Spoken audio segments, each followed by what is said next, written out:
Dave the Pie, and I am back with another video thingy. So this video is sort of a tips and tricks guidelines video for how I like to build houses in Minecraft. Now, I'm not a wondrous builder by any stretch of the imagination. I'm decent. I make good-looking builds that are passable and, don't look awful. But I have a couple of things that I do when building that gets you past that not awful stage, or gets you past the stage where you're awful, to sort of just this nice look. So this video is sort of going to go over the shape and form and my thought process to building a house. Now, when you build your house using this method, you're going to start with the framework. Well, what's the framework? Well, I have an example right here. Of course, the framework doesn't use the roofs just yet, but I was practicing doing roofs, so I put some there. So the framework, you can see, is this series of logs, or really whatever other accent blocks, that you can put together to sort of figure out the shape and look of your overall house. So we can see this one has these couple of little areas. So let's go ahead and build one, and we'll talk about it as we're building it. So when you're building your framework, the first thing you're going to want to consider is your entrance. Do you want to have like a flat, flush entrance where it's like here's a wall and then you walk in here? Do you want your entrance to be a little inset to the side that you're going to walk into? Or do you maybe want your entrance to be a little sticky outy thing like this? I typically like to use these sticky outy things. You can see this one right here. You just give yourself a nice little entranceway that you can walk into. I like doing those. They just give the, I don't know, it gives like a nice feel that I like. So let's actually, yeah, that should be good. One of the rules that I assign for myself when I'm building a framework is each new section, because you put it together in sections, each new section has to be even with another section. So starting out, we're going to build out a little bit to make our main framework, or not our main framework, but the main body of our house. We have to hit something even with each of these logs right here, as you can see I've done. And then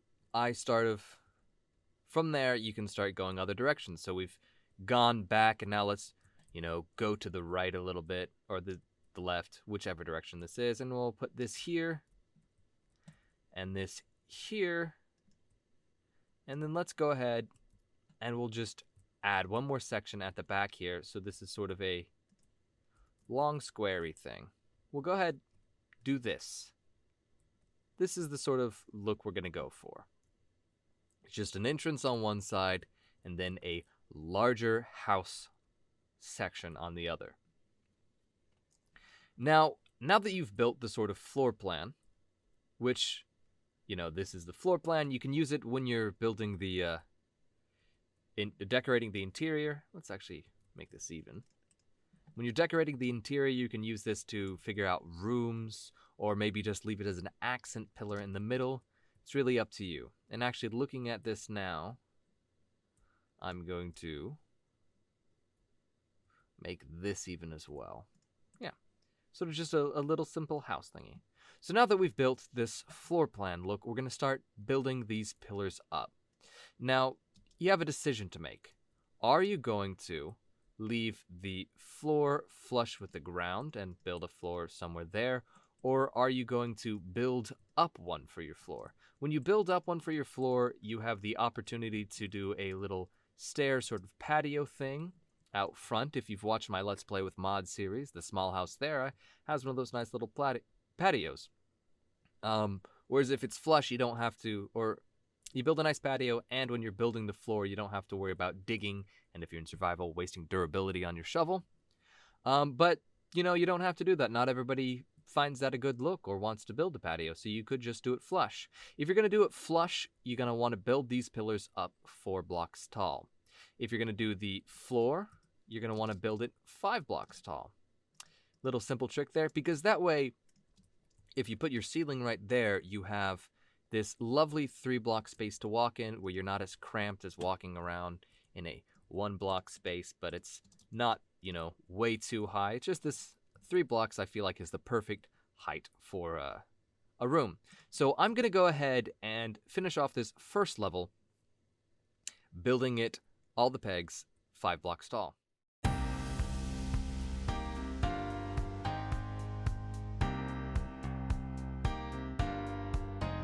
Alright, so now that you have built up all the pillars connecting your first floor and separating out the little sections you made, it's time to connect them. So just go ahead and take your logs or accent block and connect literally every single one of these pegs. Now, I don't mean like make everyone connect, but I mean anyone that has a peg in that direction, you're going to want to connect it to the peg in that direction.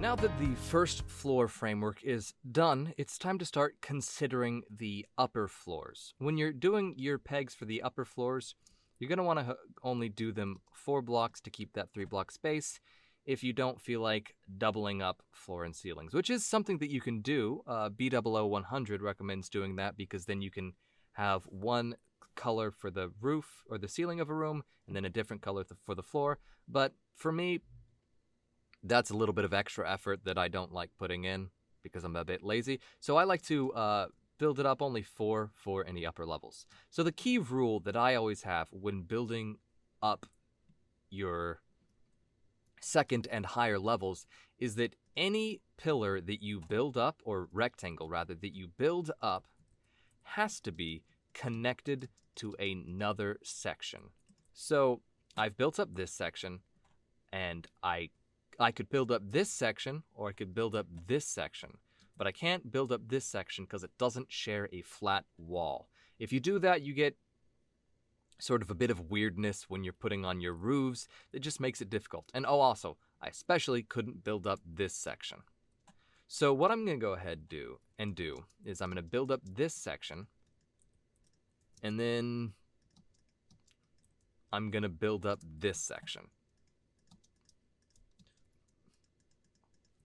Because that way I have my front room and then a good sized bit for higher levels if I want to do them. And then right here I have a flat section that I can, use to make different looks. Actually, yes, we're going to go with that. Now, once you've built your second floor, as with the first floor, you've got to connect every single one of the pillars to each other. Not every pillar, but every pillar of that higher section that you've put together. So I'm just going to go through and connect all of these sections, and I'll do this at normal speed because I have fewer. And then we'll move on to the third floor. And with this slightly smaller house than the one over there, we're only going to build 3 floors. So I've got this last section here. Cool. Now we have this L shape to build from. And I really have a couple of options that I could do. And I think what I will do is build up just one of them, this section right here. Now, why this one instead of the one next to it? Just because I thought it would be interesting. Yeah. No, actually, as I look at this, that's going to make for weirdness later on if I build up that section.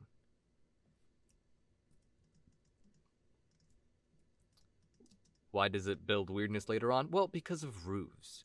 Roofs are complicated, and we'll touch on them either at the end of this video or in another video, depending upon how long it takes. But suffice it today to say, when you're building, you want to leave opportunities for sensible roofs. If I had left this section open, it makes building a roof weird, because if I decided to do a peaked roof here, then I would have a peaked roof against a flat wall, and that's just not a good look. So we've built up this section. I'm going to go ahead and connect it all the way across all of these pillars. Now, what I find myself always liking to do in builds is that if I'm building a house, I like to have one section be my highest point. You can see I did this over here.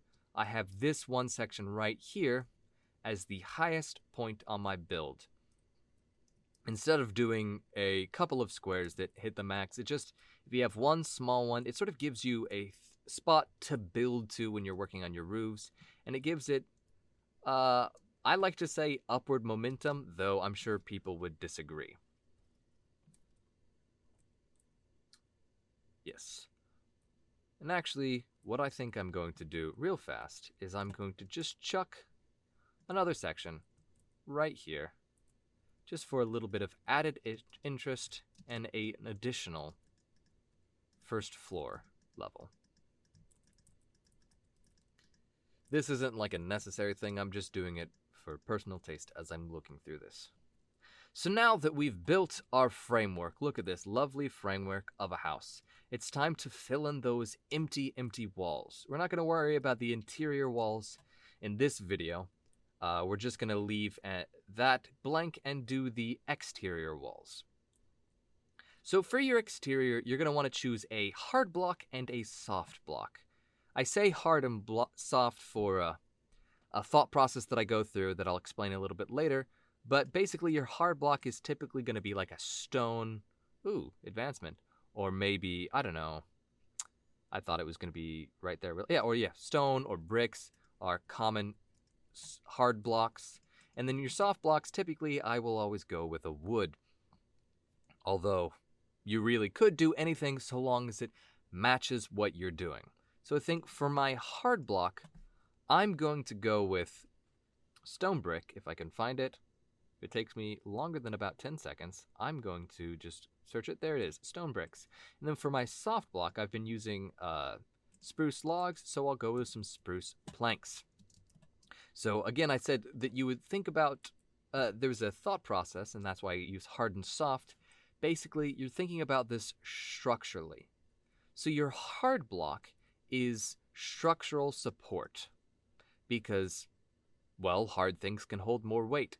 So you're going to want to build your hard blocks on areas that are going to have a lot of stress and weight if this were a real building. Like, for example, this section goes up 3 stories. That's going to be pretty hefty to push down on some softer wood. Whereas this section is only 1 story, so I am going to put in some stone around the edge to give it an amount of structural support, but I don't need to fill all of the wall with it because it doesn't necessarily need that. Maybe this section has 2 stories, so we'll just build 2 on the bottom one. Or actually, just arbitrarily deciding we're going to build 3 on the bottom one. And then maybe because this is connected, right here we'll build 2 across this wall. And again, it's connected to the more stressed section, and we're built across this wall. So that's the sort of thought process that I go through, and I follow that all the way up. See this one here? This is also going to have a bit more weight, so we're going to put 1 here and 1 here on this wall. Now, just to, excuse me, my brain turned off for a second.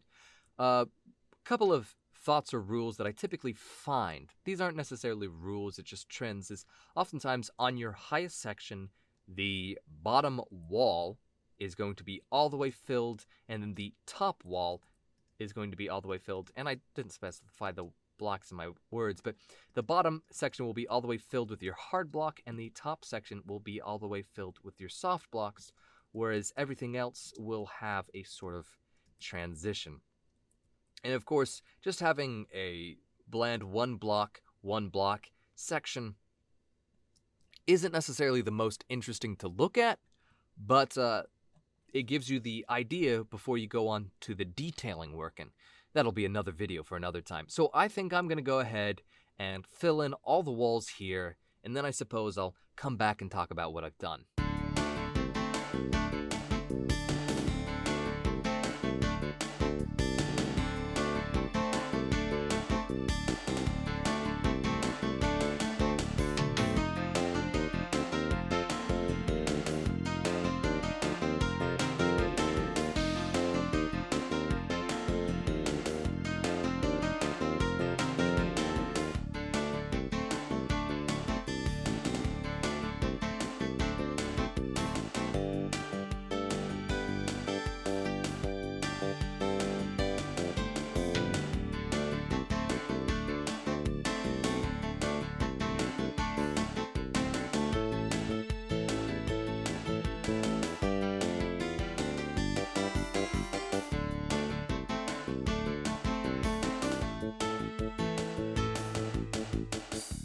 And just like that, we have a filled walls of our build. Now, of course, it's not the most interesting to look at with just some filled walls of stone and spruce, but as we do detail work and we throw on roofs, it can become a lot more interesting.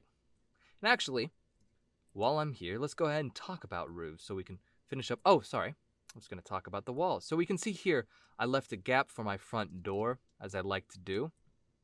And of course, we can change just around.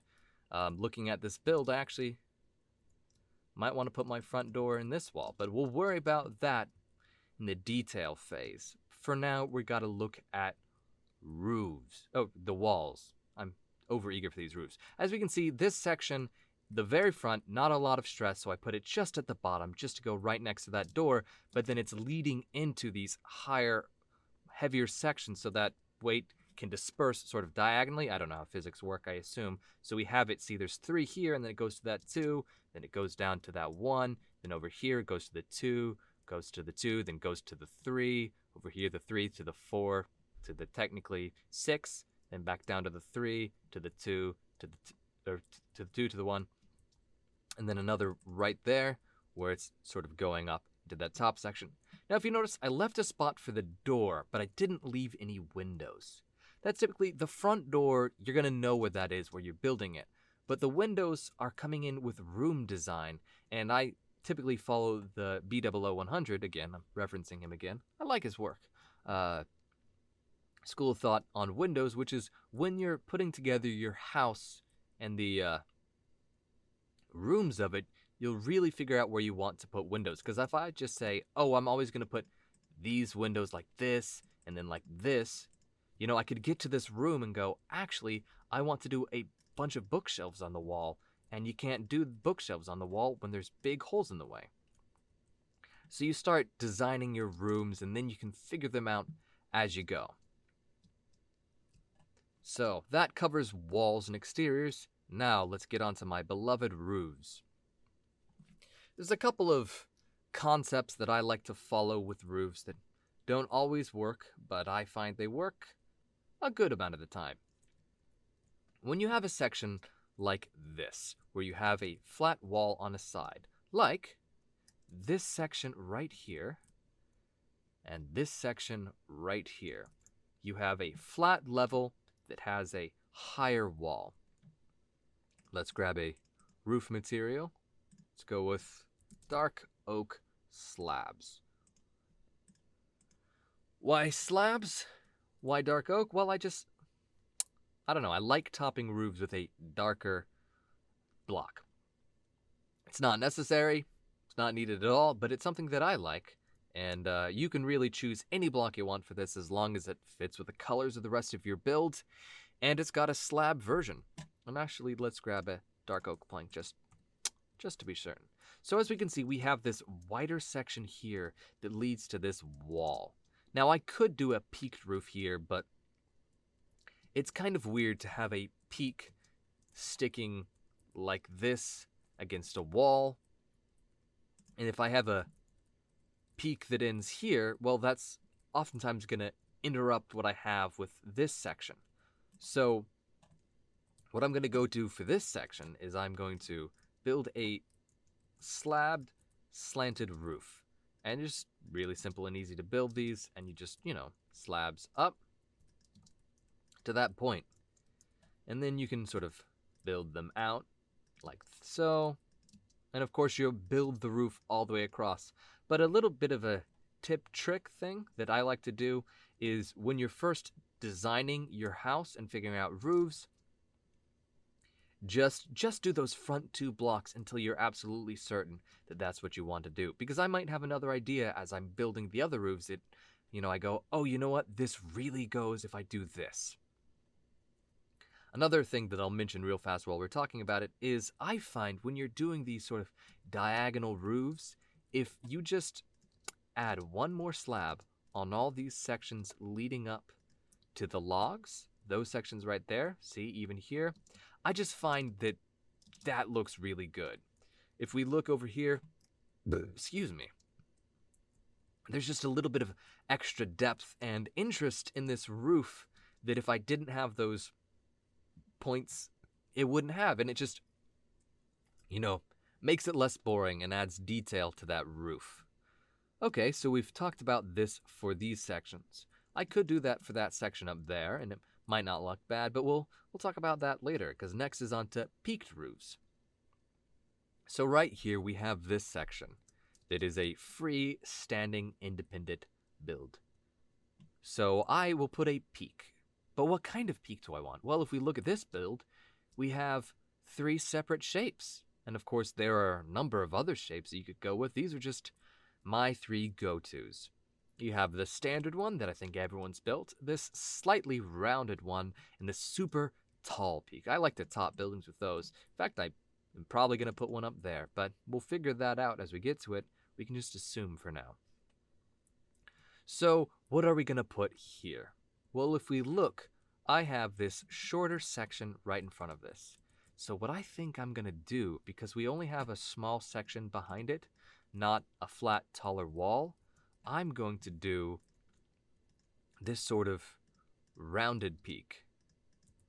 It just gives you a little bit of a front to your house, and you can see a rounded peak just looks very nice and lovely pushed up against that. Or rather, I think it looks nice and lovely. And then you got that right there. That section we'll hit on last. Over here we have another one of those side sections. Now, I have a couple of options here, because this is also an independent sticking out section from this way. But if we look at it this way, it's a section with a side. So what do we want to do? Well, that really depends upon your style. I could put a peak here, and if I were to put a peak here, I would probably do a semi-pointed peak. Just this standard, and we're just doing it like this to be quick about it. So this standard peak, I could do one of those. But I think what I want to do is have most of my roofs facing forward. Why? Just because. So for this one, we're going to do another peak. We're going to do another half peak. But I want to do things slightly differently, just because, well, it's good to show difference, and because this is a tall section that it's going up against. So I'm going to do a long half peak. We see one of these over here. It's just the same thing as the half peak I did over here, but every block is 2. So I'm going to show you can illustrate through that. Then we do this, and then I do this, and then I top it here. Now, you have decisions to make when you're building this, because if we look, it's an odd number. Now, I can just let it go like that and it stops at the 2 there, or I could choose to do it like this instead. And really, that's fully up to you, to whether or not you want your odd number sticking off the end or up top. Looking at this build, for the particular build that we have, I think it's going to look best if we do the odd number up at the top, because it looks like it's just carrying on. And then, of course, we'll carry this on for the rest of this section. Now, of course, we have another half peak and we have another wall. So what will I do? Well, I'll just go ahead and do this up along as I did on the previous one. And the added bonus is you don't have that exposed log.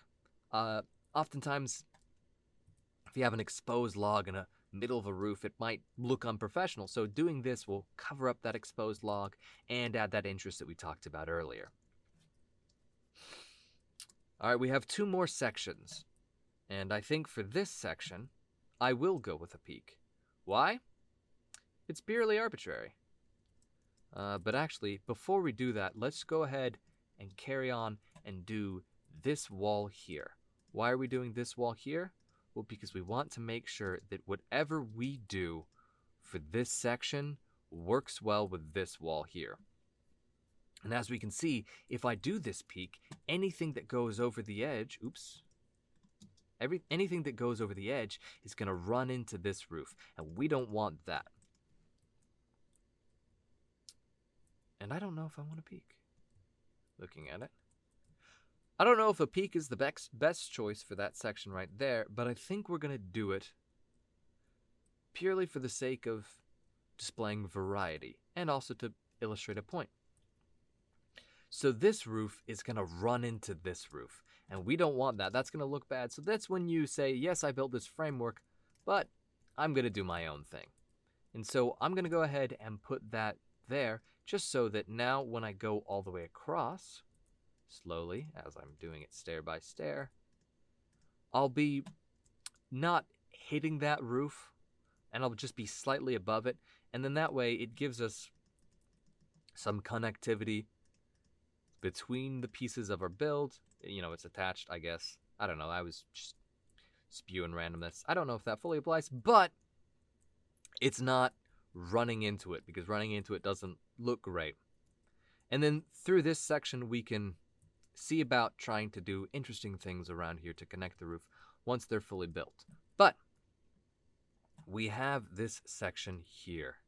Now that I've done that, I've made this a lot smaller of an area until we hit the top of this. And we absolutely don't want to hit the top of that peak. So what are we going to do? Well, normally I would do one of those peaks for a section like this and other sections.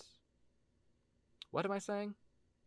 For variation, rather. That's what I was trying to say. If I wanted to do a lot of variation, I would do one of those peaks. So I have, you know, multiple instances of peaks, but I think we're going to try to stick with a bit of a theme. And so we're going to do one of those rounded peaks that we did in the front there. But I think what we're going to do is we're going to gradually just increase that depth. See, so that one only went so high, rather, this one stepped up by one slab. This one, as you can see, I was intending to step it up by 2 slabs, and I think I'll still go with that. So it's, and we'll put it together just to make sure it looks good, because it could not. Let's chuck this here to make it look a little bit more cohesive. And this is the instance where you really can't tell until you build the full roof. So we're going to go ahead and put together a lot of this roof, or rather we're going to put together one side of this roof just to be sure that it looks good, because this could have been a terrible idea. And that's what building is, a series of terrible ideas put together until you get a good one. Looking at it, I don't mind it. We're going to keep it. Now we have 2 more sections. What are we going to do with these? Well, for this front section here, I think I'm going to go with something that I used over here when you're really not sure what to do with a flat section, is we're going to turn it into a balcony. Why? Because I had no idea what to put there after I looked at it. Balconies are easy. And you have this lovely little deck where you can put some chairs or whatnot. So we're just going to go ahead and put this balcony here. And then that way, this area will have a double door, because it's even, to come out, and then you'll just have a lovely little deck. So, all that's left is the roof on that highest peak. As you look around, we have a couple of peaked roofs in the build. We have this narrow one up front here, or rather, slow sloping one, and this even slower slope here. So although I love those high peaks like we have up there, it really wouldn't fit with the style of this particular build. We don't have anything that is high and sharp and point. So we're going to want to do one of those lower peaks up here. But as I look at this build from a distance, that top section is a little bit short, you know? It doesn't stand out much. So if I just did that low peak there, it might not look as good. So what we're going to go ahead and do is we're going to do the same thing that we did over here to mitigate running into that. But we're just going to do it for just overall aesthetic appeal. I think I'm just going to plop this up 2 blocks higher. Just seems like a good amount. And we're going to go ahead and throw these here. And maybe in the detailing phase, I'll adjust where the stone falls on this one because it is going higher. But for now, I think it'll be fine like this. So we're going to go ahead and do this here. Lovely. So now we're just going to do the same peak we did down there.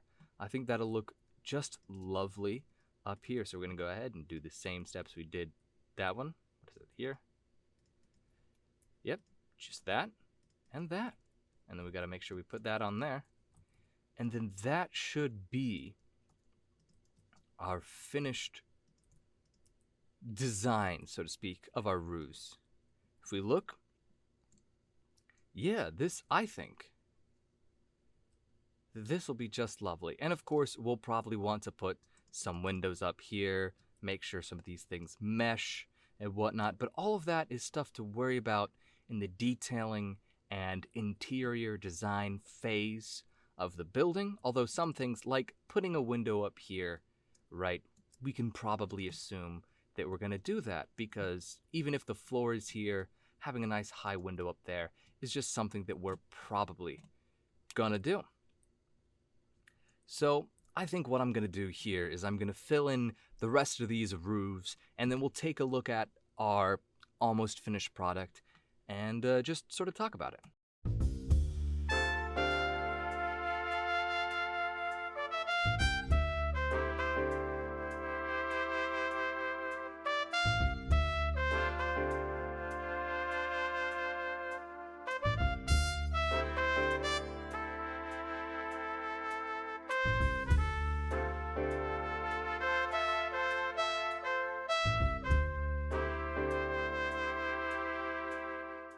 So there we are, the semi-finished form of our house. Now, obviously, there's a lot more work to be done to make this, including this slab, but a lot more work to be done to make this truly a pretty house. You know, the walls are plain. I just went with the most obvious ways of finishing off these little sections in the roof that don't necessarily make sense, which doesn't necessarily match with the colors of everything else that's happening. And that's fine, because when you get into the detailing phase, you'll start to begin to figure those things out, even if you don't have them figured out immediately. But as we look around and see, we can see just the roofs finished off, everything around there. So yeah, this is the look of the house that we've built. Hopefully the house you made looks mighty fine. And I just realized I made a very silly mistake in the beginning. Because remember, I talked about that stepping up to that front entrance. So, of course, the logistics of that is something we'll worry about in the next video about this topic. But yes, this is DavethePie's building tips, is what I think I'll call this series. And this is how you build the shape and form of your basic house. Thank you so much for watching, and I'll see you in the next video. Bye-bye.